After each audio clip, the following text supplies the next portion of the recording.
One Spoon of Chocolate is from writer and director the RZA. This was kind of a movie that wasn't big on my radar, at all. I think I might have found out about it through a very shortened version of the trailer that played before some movies, maybe just a couple weeks before release. I only saw it through a mystery pre-screening. In fact, after that screening, they never played it again at either of the theaters nearest to me. Anyway, I knew nothing about what it was about, but the ad gave a pretty good picture of what tone they were pushing. An action movie directed by the RZA, featuring the subtitle Quentin Tarantino Presents. He's the executive producer.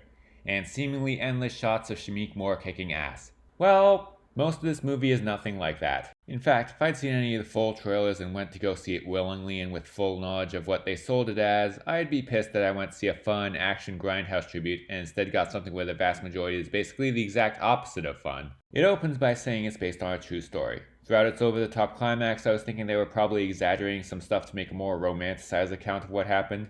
But after looking that up, I'm starting to think the whole movie is only a true story in the same way that Fargo is, meaning not at all. But this supposedly true story is about a black former military man who was just let out of prison for putting a domestic abuser into a coma. He settles into a small town, but there he gets into a feud with a violent gang of white supremacists who have close connections with the police department, so they basically run this town.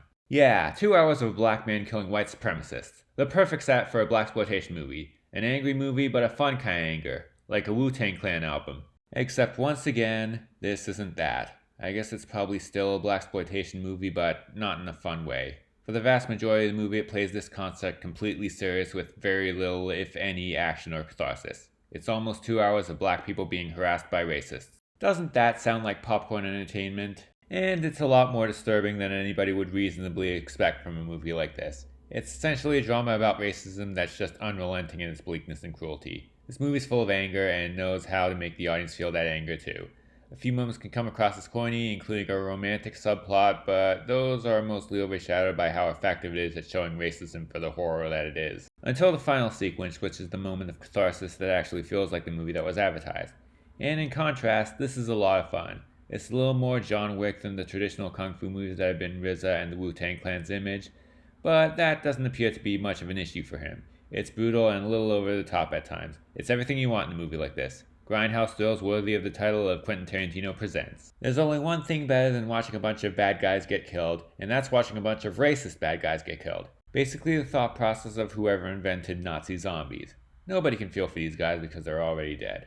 But how do we dehumanize them more? And in the end, the RZA goes full Tarantino with a dialogue scene of the main character threatening the gang's leader in an exchange that feels like his kind of dialogue. A lot of it feels like it could have probably been in Django Unchained. I'm not saying the dialogue is as smart as some of Tarantino's best stuff, but it does serve as a good way to cap off that finale. As a whole, this sequence is a lot of fun. The only issue is, well, it came at the end of a dark, gritty drama. This is serious tonal whiplash. Not enough to keep me from being completely entertained the whole time, but still. I guess maybe seeing the bad guys evil in such uncomfortable detail did kind of make it more cathartic. But even then, did they really need to spend this much time on it? The movie is almost 2 hours long. Most of it is dark and gritty and horrifying. It's a little excessive to set up one scene of fun. But the RZA does a really good job of doing both these tones. Now if only he can pick one and stick with it. I guess it's not surprising that he's better at the fighting part, it just sucks that part is so short. This is probably only for a specific audience. One who's willing to sit through so much real life horror just to get to a short sequence of the bad guys getting killed real good. And I think I might be in that audience. This isn't a movie I'd want to watch again, both because of how hard to watch it is and because of how very flawed it is. But it's a movie full of anger at the world, and it definitely succeeds in being very fun for a short time and very not fun for a long time. Two tones that do not complement each other so well. But if you like both these tones in other films and can get on this movie's wavelength, you'll enjoy it.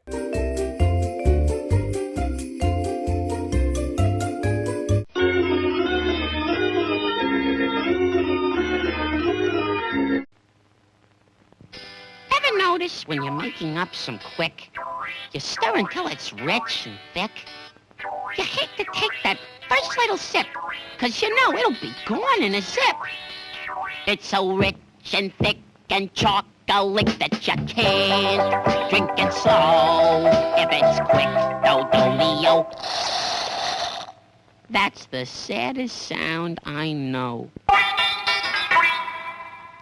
What is going to happen?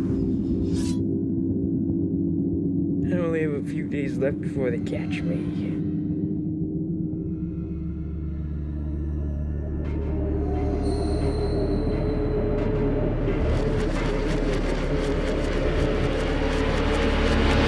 We're just gonna stop. You should already know that.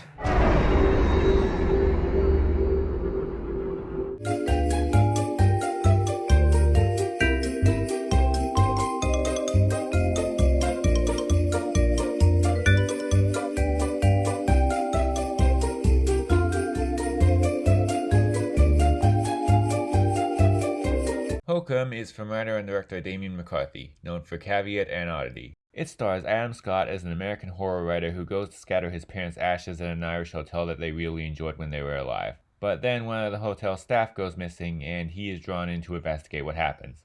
Also, the hotel is haunted by a witch ghost. Adam Scott's character kind of reminds me of somebody in a Stephen King story, even down to the fact that he's a writer. Add some childhood trauma in there for good measure. He's a disgruntled man and actually just kind of a dick at times, but still feels human and likable enough that you want him to survive. And surprisingly, despite the fact that it's from a studio like Neon, this whole movie is not just a symbol for that trauma. This is a pretty straightforward ghost story. Honestly, could have been done by some major studio, but that's not an insult at all, especially when it's a well done straightforward ghost story. There are a few jump scares, but there's also atmosphere to go with that. It's like a James Wan movie, and thankfully closer to him than some of the many movies that tried to be like him. Although this is far from a copy, mostly due to the mystery of what happened, which is actually kind of the strongest aspect of it, particularly in the third act where that kind of thing is as much on display as the scary ghost witch stuff. And there are a few interesting twists here that enhance it, and will probably make it worthy of a rewatch. It all comes together into a very scary supernatural mystery. Adam Scott is convincing in this more dramatic role and as a Scream King. It doesn't try to transcend its genre, but it doesn't need to, not with an interesting story and scares this good. An effective horror experience.